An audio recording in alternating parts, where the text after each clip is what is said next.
Rangers Journal now.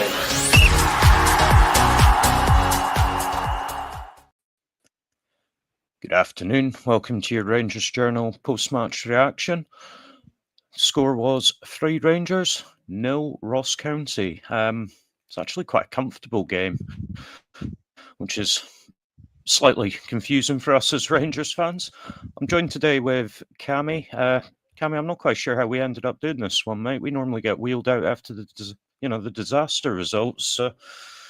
Yeah, it's probably quite a nice one for us to be able to talk about. How you doing? Makes a pleasant change. I think we spoke just before we came on. Stress-free, never in any real danger at any point. Good points, no so good points during the 90 minutes. But overall, you're just nitpicking if you're looking for negatives. I think that's what Rangers should be doing, going away from home against bottom 6 opposition. Yeah, you should be making it as easy as we did today. So yeah, all good. That's it. And I think one of the criticisms of the team for a long time has been that tendency to either sit on 0-0 or 1-0, and it kind of feels really nervy. But obviously we got off to a good start. Igmani scores, bit of a deflection, but again, it's the old adage, isn't it? If you don't shoot, you don't score. And I think that really kind of set the tone from there for me. We drifted a wee bit. We seemed to kind of let them back into the game a little bit, but we were still hungry. And again, I think a lot of the time it's been attributed when we've been one up, we've been, we'll almost shrink back into ourselves, become a bit defensive. They were still pushing there. And I think for me personally, I think a lot of credit has to go to Danilo for that second. He got himself in there, put the pressure on their keeper, and then it's not actually the easiest of finishes. I know, he's right near the goal and all that, but it's a pretty tight angle. What do you make of Danilo? He seems to be kind of coming back into a bit of form now. Listen, it's great to see him back. He's had a horrendous time since he joined us with various injuries and what have you. 2-2 for him. Another 70 minutes in the tank. I think it'll be helping his confidence. A very similar goal. I remember Alfredo Morelos scoring up at Ross County in his first season, where he nicked it off the goalkeeper and stroked it away. Aye. So I'm pleased for Danilo, and I think he's obviously now got a full week ahead of the cup final where he can just train and rest up and hopefully be fit and firing for next Sunday. That's it, mate. And I think can't mention Danilo obviously without mentioning his partner there. Igman seems to be finding his feet as well now, I would say. He's very off the cuff. I don't think he's quite unpredictable but I think it's a freshness. I think we all, with it turning it into a Cyril Dessers bashing session, I think you've watched the same things happen over a period of time. The freshness that I think Hagi and Igman and Danilo have brought in the last 2 or 3 games has made a difference, just with their movement and what have you. Igman, it would have been great to have seen him earlier. We've obviously been quite cautious in our handling of him, but credit to the manager over the last couple of games that he's made the necessary changes in the final third. And I thought Igman, I thought Danilo, and I thought Hagi, I thought of the forward players had good games today. Yeah, and just to mention on Hagi, it's quite the turnaround for him, to be fair. He's gone from, punted to the B team, not going to play for Rangers again, never going to be a starter for us. And now he's getting those minutes. I think it's fair to say he is by far our most creative player that we've got on the pitch at the minute. He always wants the ball. He's all throughout his Rangers career. He's always been like he'll never hide. He always wants it. He can take it with both feet. again, I think his movement is helping him and Igaman. I thought were sort of moving midweek and today, flexibility to move into different areas, and I think that helps us become less predictable. Hagi, great pro. I think that's he spoke very well about how he had been down with the academy and he'd been trying to pass on his sort of experience and knowledge to them. He didn't spit the dummy out. He just wants to play football. Whether he's a Rangers player this time next year, who knows? But the fact is that he's doing a positive job across the last 2 or 3 games for us.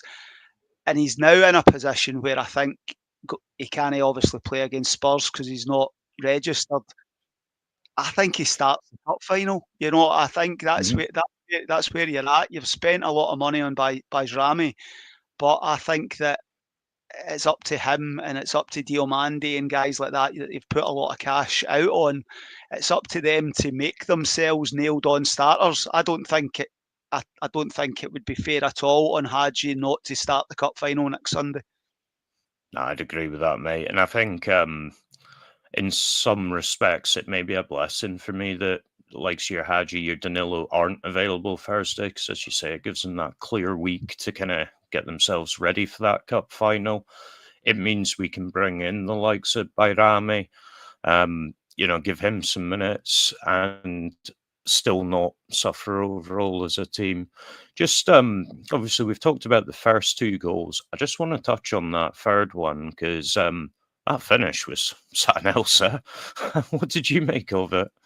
He's great record of goals up there across the years, and I think the last 2 games Tav's been more like himself. Brilliant finish. He's one of those. His numbers this season have been way down from a goal scoring point of view. So 2-2 for him. Great finish, and I just think that put a more accurate reflection on the scoreline. To be honest with you, I think it's and it'll do Tav's confidence the world of good. I think the time out of the team has potentially been, as much as they can talk about rotation and managing his minutes and what have you, I think it might just be the wee sort of rocket to sort of get him back. You're untouchable, basically. You're not untouchable, but I think I'm pleased. We've had many a conversation, Dave, about James Tavernier's qualities and his deficiencies, and I'm sure we'll speak more in the lead up to the cup final. But I think, as Jamie says, the breakout has massively helped Tav, and I think that's what the rest of James Tavernier's Rangers career, however long that will maybe, should look like. I don't think he should be playing game after game after game. I think there should be times where he's taken out the games that maybe don't suit him as much, which is next Sunday. But that's for me on the preview. I think we'll get a bit of that through the week. we'll get ahead of that. But yeah, great finish for Tav, and really pleased for him. Yeah, that's it, mate. And one of the other comments that I saw, here we are. So we need to win the midfield battle.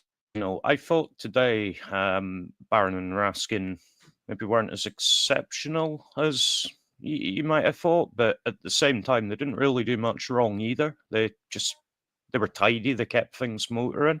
You agree with that, or? It's funny because I like both of them, and I think both will start against Spurs and in the cup final. But I thought there was a potential for rotating, potentially Raskin out today and play Barron as the 6. I think in a game like today, I think you could have got away with only the technically one sitter, although Barron was playing more as a sort of 8 sort of situation, But I think the 2 of them will be huge for us across the next couple of games.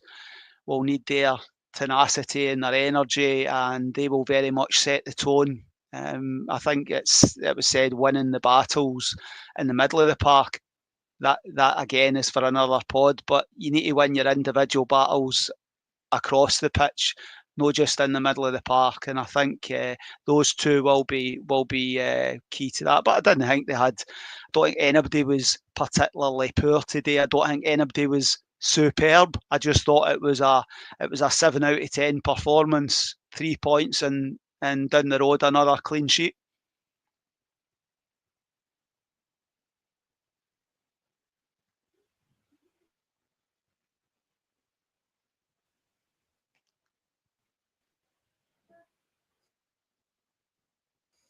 Bit of technical difficulty there with the old internet. You froze there for a second. I don't know what happened there, Dave. Probably a bit of a lesson for the viewers if it knocked my image off, to be fair, pal. So we've talked about up front and we've talked about the midfield. I just want to touch on the defence as well, because, I mean, they didn't really threaten, but I think there was a few moments where they did push forward. And I thought that they dealt with them really well, especially Suter got a couple of pretty crucial blocks in. Balogun had a couple of really good tackles that were just impeccably timed. How do you think they did overall, mate? That's our best pairing. I don't think there's any doubt at all about that. I think there is potential for Pröpper to come in on Thursday night against Spurs, just purely from the can Balogun's 57-year-old legs handle another 90 minutes sort of thing. But I think John Souttar, this is probably, touch wood, the best spell of his Rangers career. I think he's taken in the sort of leadership at the back, and I think there's contract negotiations to try and tie him down for a bit longer. I thought one of the comments there about Jack Butland. I think Jack Butland's coming back to.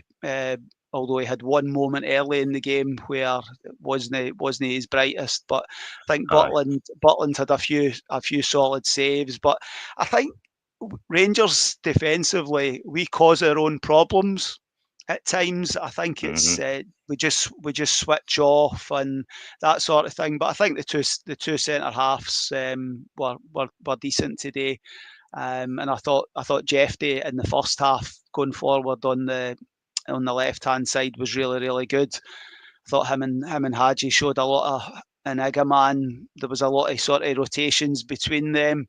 And obviously Tav ends up with his goal, but they've came away with another clean sheet, three in the week. And if we could be sitting here in a week's time with another 2 clean sheets, I think we'd all be very happy.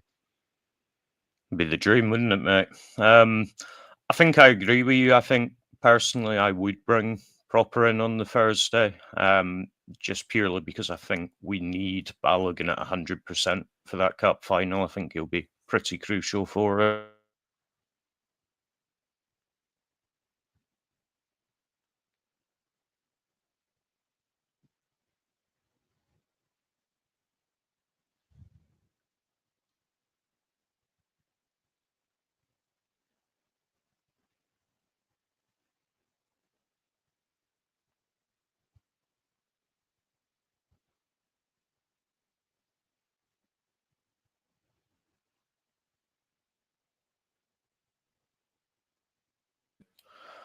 Hopefully back now again. I'm going to have to hunt down Sky, I think, this week and get him to fix my internet, to be quite honest, mate. It was quite. You froze it. You froze again there. Nightmare. Yeah, I think Jeff Day, he did particularly well in the first half as well. Very much leading the way. Sky Sports had some graphics up, and he was pretty much first on everything: chance creation, dribbles, assists, all of it. So I think he's doing well. Tav's coming into a bit of form. You've got kind of Sterling there if you want to be a bit more solid at the back, shall we say.